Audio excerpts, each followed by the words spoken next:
ஞானானந்தமயம் தேவம் நிர்மலஸ்படிகாகிருதிம் ஆதாரம் சர்வ வித்யானாம் ஹயக்ரீவம் பாஸ்மகே. நேயர்கள் அனைவருக்கும் அஸ்ட்ரோ KS ஐயங்காரின் பணிவான நமஸ்காரங்கள். மாத பலன் குரோதி வருஷம் மாசி மாதம், அதாவது 13/2/2025 14/3/2025 வரலும் உண்டான காலகட்டத்தில் மேஷம் முதல் மீனம் வரை என்னென்ன பலன்கள் அப்படின்றத இந்த குரோதி வருஷம் மாசி மாதம் பார்க்கலாம். இப்போ இந்த மாத பலனில் முதல்ல நம்ம இந்த மாதத்தினுடைய கோள் சாரம் என்ன அப்படின்றத பார்ப்போம். இந்த மாதத்தில் வரக்கூடிய விசேஷ நாட்கள் என்ன அப்படின்றத பார்ப்போம். அதற்கு பிறகு மாதத்தினுடைய ஒரு ராசிக்கான பலன் என்னன்றதை பார்க்கலாம். இந்த மாதத்தினுடைய கோள் சாரம் அப்படின்னு எடுத்தோமேயானால், ரிஷபராசியில் குரு வக்ர நிவர்த்தி ஆகிடுறார். இந்த மாதம் அதாவது தை 29ஆம் தேதி வக்ர நிவர்த்தி ஆகிடுறார். அதுவும் தனியாக ஒரு வீடியோ போட்டிருக்கேன், பாருங்கள். 29ஆம் தேதி தை மாதம் வக்ர நிவர்த்தி ஆனதுனால குரு 2ஆம் இடத்துல இருக்கார், அதாவது ரிஷபத்தில். மிதுனத்தில் செவ்வாய் வக்ரம், கன்னியில் கேது, கும்பத்தில் சனி, சூரியன் மற்றும் புதன், மீனத்தில் சுக்கிரனும் ராகுவும். இந்த மாதத்தில் பார்த்தாலேயானால் மாற்றங்கள் என்னென்ன வருது அப்படின்னு பார்க்கும்பொழுது, செவ்வாய் வக்ர நிவர்த்தி அடைகிறார். எப்போ அப்படின்னா, இந்த மாதம் பிறந்து ஒரு 10 நாள்லேயே, அதாவது 21/2/2025 அன்றைக்கே செவ்வாய் வக்ர நிவர்த்தி. ஆனால் மிதுனத்தில் இருக்கார். இதை தவிர பார்த்தாலேயானால் புதன் இந்த மாதம் கும்பத்திலிருந்து மீனத்துக்கு போகிறார். அது 26/2/2025 அன்றைக்கி. அதற்கு பிறகு பார்த்தாலேயானால் 4/3/2025 அன்றைக்கி சுக்கிரன் வக்ரகதி அடைகிறார் மீனத்திலேயே. புதன் 9ஆம் தேதி அன்றைக்கி 9/3/2025 அன்றைக்கி வக்ரகதி அடைகிறார், அதுவும் மீனத்தில். இப்போது இந்த மாதத்தினுடைய கோள்சாரம் இது. பொதுவாகவே நம்ம மாத கிரகங்கள்னு சொல்லக்கூடியது சூரியன், செவ்வாய், புதன் மற்றும் சுக்கிரன், இந்த 4 கிரகங்களுடைய மாற்றத்தை வச்சு பேசுவோம். அதுவும் நம்ம சௌரமான மாதங்கள் அப்படின்ற ஒரு பட்சத்தை எடுத்து நம்ம பண்ணுறோம். இது சூரியன் ஒரு ராசியிலிருந்து அடுத்த ராசிக்கு செல்லும் பொழுது அதனுடைய மாற்றங்களை வைத்தே அதனுடைய அந்த சூரியனுடைய மாற்றத்தை வச்சே அந்த மாதத்தினுடைய பெயர், அதாவது கும்ப மாதம் அப்படின்னு பேர் வைக்கிறதுக்கு காரணமே மாசி மாதத்துக்கு கும்பத்தில் சூரியன் போகிறதுனால தான். அதனால் மிச்சவாழ்லாம் பார்த்தோம்னா இது நம்ம தமிழ்நாட்டில், குஜராத்து இந்த மாதிரியான இடத்துலலாம் கடைபிடிக்கப்படுறது. மிச்சதெல்லாம் சந்திரமான மாதங்கள்ன்றதை வச்சு பண்ணுறான். சந்திரமான மாதங்கள்னு சொல்லும் பொழுது பார்த்தாலேயானால் அமாவாசைக்கு அடுத்த நாளோ பௌர்ணமிக்கு அடுத்த நாளோ உண்டான நாட்களை மாதத்தின் முதல் நாளாக கொண்டு அவர்கள் சந்திரமான மாதம் அப்படின்ற விஷயத்தை செய்கிறார். சரி, இந்த மாதத்தில் வரக்கூடிய விசேஷ நாட்கள் அப்படின்னு பார்த்தாலேயானால், அதாவது 25/2/2025 அன்றைக்கி பார்த்தோம்னா காஞ்சி விஜயேந்திர சரஸ்வதி ஜெயந்தி நடக்கிறது. காஞ்சியில் விஜயேந்திர சரஸ்வதி சுவாமிகள் அவருடைய ஜெயந்தி. 26ஆம் தேதி அன்றைக்கி 26/2/2025 அன்றைக்கி மகா சிவராத்திரி, அதாவது பிரதோஷ காலம். மகா சிவராத்திரி மிகப்பெரிய ஏற்றம். ஏன்னா பிரதோஷ காலத்தில் சேவிக்கிறது அப்படின்றது ரொம்ப விசேஷம். அதாவது 13ஆம் நாள் அமாவாசைக்கும் பௌர்ணமிக்கும் 13ஆம் நாள் பிரதோஷ காலம்னு சொல்கிறது. இப்போ வரக்கூடியது 26/2 அன்றைக்கி வரக்கூடியது உங்களுக்கு வளர்பிறை பௌர்ணமி அப்படின்றதுனால கண்டிப்பாக ஒரு நல்ல ஏற்றம் இருக்கும். அதை தவிர பார்த்தாலேனா அன்றைக்கி மகா சிவராத்திரி அப்படின்றதுனால அந்த சிவராத்திரிக்கு அப்புறமா உங்களுக்கு பனிப்பொழிவு கூட இருக்காது. வெறும் வெளிச்சம், வெயில் தான் அதிகமாக இருக்கும். லாங் டேஸ் தான் இருக்கக்கூடிய வாய்ப்புகள் உண்டு. சூரியனுடைய ஆளுமை ரொம்பவும் அதிகமாக இருக்கக்கூடிய வாய்ப்புகள் மிகவும் அதிகம்.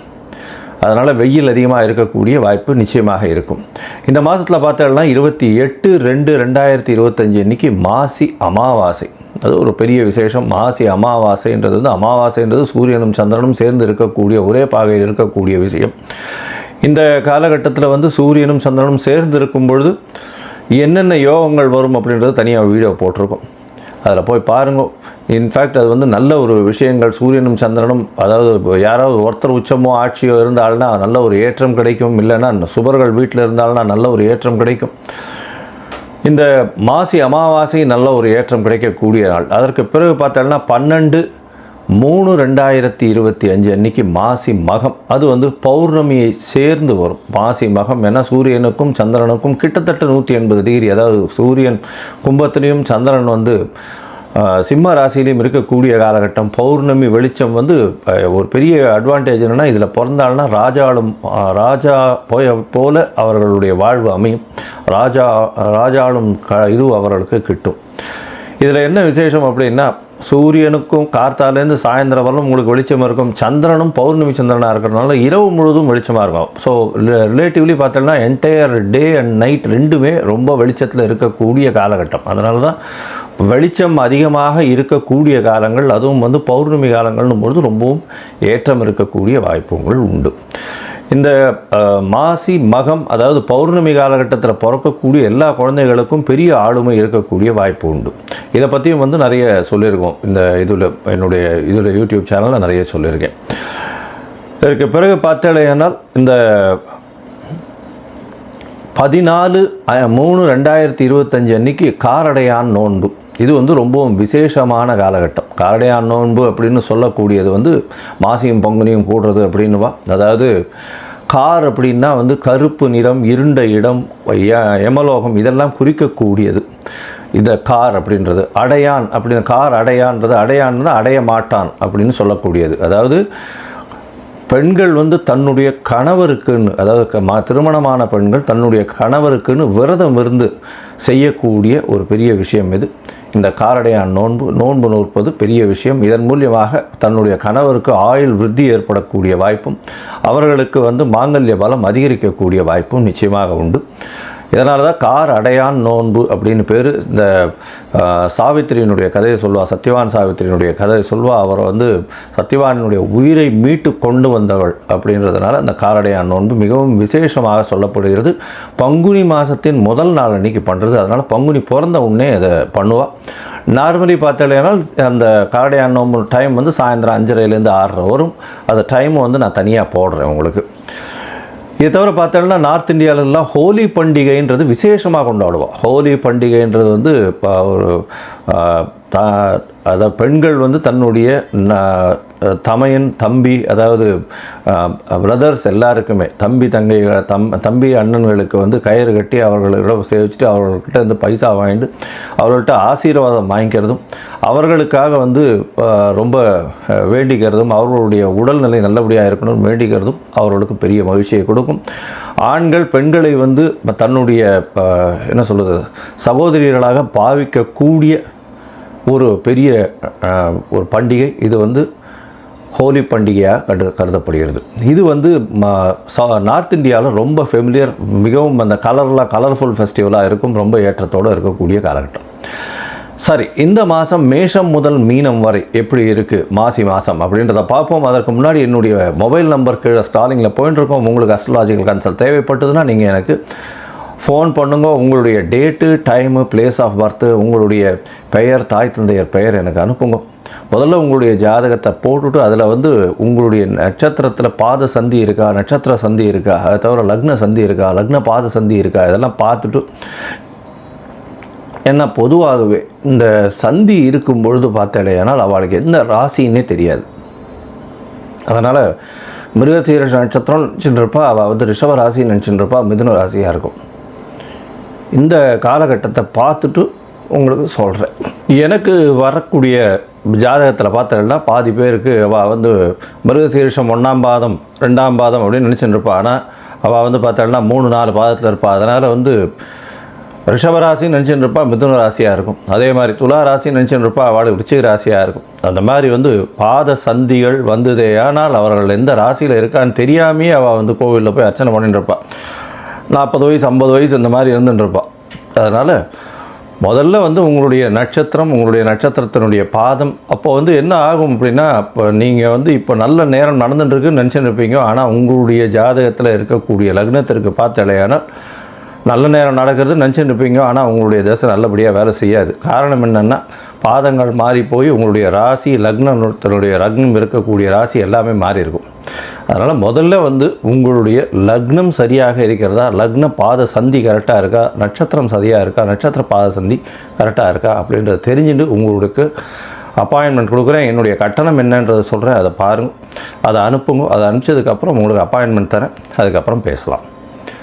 சரி, இப்போ மேஷம் முதல் மீனம் வரை மாசி மாதம் குரோதி வருஷம் 2025 பலன்கள் ஒன்று ஒன்றாக பார்க்கலாம். கும்பம், அவிட்டம், சதயம், பூரட்டாதி, இந்த 3 நட்சத்திரம் 9 பாதங்களை கொண்ட ராசி. ராசியின் அதிபதி அப்படின்னு சொல்லக்கூடியவர் சனி பகவான். ராசியிலேயே இருக்கார். சனி ஆட்சி பெற்ற சனியாக இருக்குது, மூல திரிகோண வீடு. அதனால் கும்ப சனி வேறு, ஜென்ம சனி நடக்கிறது 7ரை சனியில். அதனால் ஸ்ட்ரெஸ்ஸு கொஞ்சம் அதிகமாக இருக்கும், உடல் உழைப்பு கொஞ்சம் அதிகமாக இருக்கக்கூடிய காலகட்டம், மென்டல் ஸ்ட்ரெஸ் அதிகமாக இருக்கும். இந்த மாதம் பார்த்தேன்னா, அதாவது உங்களுடைய ராசிக்கு 4ஆம் இடத்துல குரு வக்கர நிவர்த்தி அடைகிறது பெரிய விசேஷம். இதன் மூலியமாக பார்த்தேன்னா, ஏன்னா தை 29ஆம் தேதிக்கு குரு வக்கர நிவர்த்தி அடைகிறார். இதன் மூலியமாக பெரிய ஏற்றம் கிடைக்கும், புதிய வீடு மனை வாங்கக்கூடிய பாக்கியம். அதை தவிர பார்த்தேன்னா, எடுத்த காரியங்களில் வெற்றி, படிக்கக்கூடிய மாணவர்களுக்கு நல்ல ஏற்றம் இருக்கக்கூடிய காலகட்டமாக அமையிறது. உங்களுடைய ராசிக்கு பார்த்தேன்னா 2ஆம் இடத்துல சுக்கிரன் உச்சம், அதாவது 4, 9 அதிபதி, ஒரு திரிகோண கேந்திரத்தின் அதிபதினு சொல்லக்கூடியவர் இந்த மாதத்தில் 2ஆம் இடத்துல தனஸ்தானத்தில் உச்சம் பெற்று போகிறது பெரிய விசேஷம். இதன் மூலியமாக தந்தையின் மூலியமாக சொத்துக்கள் வரக்கூடிய வாய்ப்பும், அதை தவிர படிக்கக்கூடிய மாணவ மாணவியர்களுக்கு நல்ல ஒரு ஏற்றமும் இருக்கக்கூடிய காலகட்டம். இந்த இதில் பார்த்தாலேயானால் இந்த கும்பராசிக்காரர்கள் பேச்சில் இந்த மாதம் எல்லாரையுமே வெற்றி கொள்ளக்கூடிய காலகட்டம். இந்த மாதம் பார்த்தாலேயானால் குருவும் சுக்கிரனும் பரிவர்த்தனை யோகம் அமையிறது பெரிய விசேஷம். இதன் மூலியமாக தனகாரகன் தனஸ்தானத்திலேயே ஆட்சி பெற்றதற்கு அதனால் பணவரவிற்கு பஞ்சம் இருக்காது. திடீர் பணவரவு, அதாவது எவ்வளோ எதிர்பார்க்காத அளவுக்கு பணம் வரக்கூடிய வாய்ப்புகள் நிச்சயமாக இருக்கும். உங்களுடைய ராசிக்கு 4ஆம் இடத்துல பரிவர்த்தனை யோகத்தில் சுக்கிரன் ஆட்சி பெறதுனால படிக்கக்கூடிய மாணவ மாணவியர்கள், சூப்பர் ஸ்பெஷாலிட்டி அந்த மாதிரியான விஷயங்கள் படிக்கிறவர்கள்லாம் பெரிய ஏற்றம் கிடைக்கக்கூடிய காலகட்டம். புதிய வீடு மனை வாங்கக்கூடிய பாக்கியம், தாயினுடைய உடல்நிலையில் நல்ல ஒரு ஏற்றம் இருக்கக்கூடிய வாய்ப்புகள் நிச்சயமாக இருக்கும். ராசிக்கு சப்தமாதிபதினு சொல்லக்கூடிய சூரியன் உங்களுடைய ராசியிலே இருக்கார். பொதுவாகவே பார்த்தோம்னா இந்த மாத கிரகங்கள்னு சொல்லக்கூடிய சூரியன், செவ்வாய், புதன் மற்றும் சுக்கிரனுடைய மாற்றங்களை வச்சு தான் மாத பலன்களை சொல்லுவோம். சூரியன் உங்களுடைய ராசியிலேயே இந்த மாதம் மொத்தம் இருக்கார். சனியோடு சேர்ந்து இருக்கிறதுனால சற்று எதிர்பாலினத்தவரோடு சற்று பிரச்சனைகள் வரக்கூடிய வாய்ப்பும் இருந்தாலும் உங்களுக்கு வெற்றிகள் அதிகமாக இருக்கும். அதை தவிர பார்த்தாலேயானால் பார்ட்னர்ஷிப் பிஸ்னஸில் உங்களுடைய கை ஓங்கி இருக்கக்கூடிய காலகட்டம் ரொம்ப அதிகமாக இருக்குது. பார்ட்னர்ஷிப் பிஸ்னஸில் நீங்கள் வச்சது நிச்சயமாக நடக்கும். அதனால் கொஞ்சம் அதிகமாக உழைப்பு போட வேண்டிய காலகட்டமாக அமைய போகிறது. புதிய முயற்சிகள் எல்லாமே வெற்றி பெறும். என்ன 3ஆம் அதிபதி 5ஆம் இடத்துல இருக்கிறது ரொம்ப விசேஷம். இதன் மூலியமாக பார்த்தாலேயானால் ஆண்களுக்கு இந்த இது இருந்ததே ஆனால், அதாவது ஸ்பாம் கவுன்ஸ் கம்மியாக இருந்ததே ஆனால் அவர்களுக்கு இந்த காலகட்டத்தில் நல்ல ஒரு ஏற்றம் இருக்கும். ஏன்னா செவ்வாய் வக்கரகதியில் இருந்தாலும் செவ்வாய் வக்கரம் 21/2/2025 வக்கர நிவர்த்தி ஆகிடும். அதனால் 3ஆம் அதிபதி 5ஆம் இடத்துல இருக்கிறது நல்ல ஒரு ஏற்றம். குழந்தைகள் மூலியமாக நல்ல ஒரு ஏற்றம் கிடைக்கக்கூடிய காலகட்டமாக அமையப்போகுது. உங்களுடைய ராசிக்கு 5ஆம் இடத்துல செவ்வாய் இருக்கார். செவ்வாய் 5ஆம் இடத்துல இருக்கிறதுனால உங்களுக்கு புதிய பதவி, புகழ், அந்தஸ்து, கௌரவம்லாம் வரக்கூடிய வாய்ப்புகள் நிச்சயமாக இருக்கும். இந்த மாதத்தில் உங்களுடைய ராசியிலேயே 5ஆம் அதிபதியும் இருக்கார். அதாவது புதன் உங்களுடைய ராசியிலேயே இருக்கார், சூரியனோடு சேர்ந்து இருக்கக்கூடிய காலகட்டம். அவரே 8ஆம் அதிபதியாக இருக்கிறதுனால வெளிநாடு போய் படிக்கக்கூடிய பாக்கியமும், வெளிநாடு வேலைக்குன்னு போகக்கூடிய வாய்ப்பும் நிச்சயமாக இந்த காலகட்டத்தில் அமையப்போகிறது. இந்த மாதத்தில் பார்த்தாலேயானால் உங்களுடைய முயற்சிகள் எல்லாமே நல்ல ஒரு ஏற்றத்தை கொடுக்கக்கூடிய காலகட்டமாக அமையிறது. முயற்சிகள் எல்லாமே வெற்றி வரும், கவலைப்பட தேவையில்லை. அதை தவிர போட்டித் தேர்வில் வெற்றி பெறக்கூடிய வாய்ப்புகள் நிச்சயமாக இருக்கும். பேச்சில் நல்ல நளினம் இருக்கும். அதுவும் இந்த கும்பராசிக்காரர்கள் இரும்பு சம்பந்தமான தொழில், எண்ணெய் சம்பந்தமான தொழில், எண்ணெய் வித்துக்கள் சம்பந்தமான தொழில், அதை தவிர இந்த துப்புரவு தொழிலாளர்கள், அதை தவிர civil engineering, mechanical engineering, communication engineering, இதிலெல்லாம் பெரிய ஏற்றம் இருக்கும். அதை தவிர பேச்சில் ரொம்ப லாபகமாக பேசி எல்லாரையும் கவரக்கூடிய தொழிலாக, அதாவது பேச்சு தொழிலில் இருக்கிறவங்க, அதாவது அரசியல், அதை தவிர இந்த பிரவச்சனம் சொல்கிறவங்க, அதாவது உபன்யாசம் பண்ணுறவங்க, இவங்களுக்கெல்லாம் பெரிய ஏற்றம் கிடைக்கக்கூடிய காலகட்டமாக இந்த மாதம் அமைய போகிறது. ஏன்னா ராசிக்கு 2ஆம் இடத்துல புதன் போகிறார். புதன் நீச்சப்பட்டு போகிறார். ஒரு என்ன சொல்கிறது 25/2 அந்த காலகட்டத்தில் புதனும் வந்து 2ஆம் இடத்துக்கு போய்டுறார். 2ஆம் இடத்துக்கு போகும்போது என்ன ஆகும் அப்படின்னா பேச்சில் நீச்ச பங்கம் வருது. அதாவது 5ஆம் அதிபதி 2ஆம் இடத்துல இருக்கிறதுனால புதன் நீச்ச பங்கமாகிறார். நீங்கள் பேசக்கூடிய வார்த்தைகள் எல்லாமே ரொம்பவும் ஸ்ட்ராங்காக இருக்கும். அது அடுத்தவர்களுக்கு போய் சேரும். உங்களுடைய வார்த்தைகளை மிகவும் அழகாக ஏற்றுக்கொண்டு அவர்கள் வெற்றியை நாடி செல்லக்கூடிய வாய்ப்பு, உங்களுக்கு ஃபாலோயர்ஸ் அதிகமாக இருக்கக்கூடிய வாய்ப்புகள் இந்த காலகட்டத்தில் நிச்சயமாக இருக்கும். இந்த காலகட்டத்தில் முயற்சிகள் எல்லாமே வெற்றி பெறும்னு சொல்லணும். இருந்தாலும் சில நாட்கள் முயற்சிகளை தள்ளி போடுறது நல்லது. அந்த சில நாட்கள்னு சொல்லக்கூடியது சந்திராஷ்டம காலம். சந்திராஷ்டம காலத்தில் உங்களுடைய ராசிக்கு 8ஆம் இடத்துல, அதாவது மறைவு ஸ்தானத்தில் சந்திரன் போகக்கூடிய காலகட்டமாக இருக்குது. மதிகாரகன்னு சொல்லக்கூடிய சந்திரன் மறைந்திருக்கக்கூடிய காலகட்டத்தை சந்திராஷ்டம காலம்னு சொல்கிறோம். ஒருவேளை இந்த காலகட்டத்தில் வந்து பண்ண வேண்டிய காரியங்கள் இருந்ததே ஆனால், அதாவது ஏதாவது புதிய முயற்சிகள்லாம் பண்ண வேண்டிய காலம், அதாவது ஒரு டெசிஷன் எடுக்க வேண்டிய காலமாக இருந்ததே ஆனால் சந்திரனுக்கு உண்டான எளிய பரிகாரம்னு சொல்லக்கூடியது அகத்திக்கீரை கட்டு அருகில் இருக்கக்கூடிய கோவிலில் இருக்கக்கூடிய கோசாலையில் கொண்டு போய் பசுக்களுக்கு கொடுத்துட்டு போகிறதன் மூலியமாக சந்திராஷ்டமத்தின் தாக்கம் நிச்சயமாக குறையும். இந்த மாதம் வந்து நீங்கள் கால பைரவரை போய் வணங்கணும். கால பைரவர் அப்படின்னு சொல்லக்கூடியவர் வந்து சிவன் கோவிலில் இருக்கக்கூடியவர். அவர்கிட்ட தான் வந்து கோவிலை பூட்டிட்டு சாவியை ஒப்படைச்சிட்டு போவார். எல்லாவற்றையும் பாதுகாக்கக்கூடியவர். சனிக்கு அவரே குருநாதராக கருதப்படுபவர். அதனால் சனியினுடைய பிரச்சனையை தாண்டி செல்வதற்கு நிச்சயமாக கால பைரவரை வேண்டுவது நிச்சயம் நல்லது. மொத்தத்தில் பார்த்தாலேயானால் இந்த மாதம், அதாவது மாசி மாதம் உடல் நலத்தில் நல்ல ஏற்றம் இருக்கும். ஆனால் ஸ்ட்ரெஸ் அதிகமாக இருக்கும். எதிர்பாலினத்தவர் மூலியமாக சிறு சிறு தொந்தரவுகள் இருக்கக்கூடிய வாய்ப்பு. குழந்தை பிராப்தி ஏற்படக்கூடிய பாக்கியம். பேச்சில் நல்ல நளினம் இருக்கும். பாட்டு பாடக்கூடியவர்களுக்கெல்லாம் வெற்றி கிடைக்கக்கூடிய வாய்ப்பு. கலைத்துறையில் பெரிய ஏற்றம் கிடைக்கும். அரசியல் செல்வாக்குகள் அதிகமாகும். அது தவிர பண வரவிற்கு பஞ்சம் இருக்காது. தொழிலில் பெரிய லாபம் இருக்கக்கூடிய காலகட்டம். புதிய வீடு மனை வாங்கக்கூடிய பாக்கியம் உண்டு. தாயின் உடல்நிலையில் பெரிய ஏற்றம் இருக்கக்கூடிய வாய்ப்பு. தந்தையின் உடல்நிலையில் சற்று பின்னடைவு இருக்கக்கூடிய வாய்ப்புகள் உண்டு. உங்களுடைய உடல்நிலையில் சற்று பின்னடைவு இருக்கும். இருந்தாலும் ஸ்ட்ரெஸ்ஸு ரொம்ப அதிகமாக இருக்கக்கூடிய, அழுத்தம் இருக்கக்கூடிய, மன அழுத்தம் இருக்கக்கூடிய வாய்ப்புகள் மிகவும் அதிகம். மொத்தத்தில் பார்த்தாலேயானால் இந்த மாசி மாதம் குரோதி வருஷம் நல்ல ஒரு ஏற்றம் இருக்கும். உடல் நலத்திலும் ஸ்ட்ரெஸ்ஸிலையும் கண்டிப்பாக கவனம் தேவை.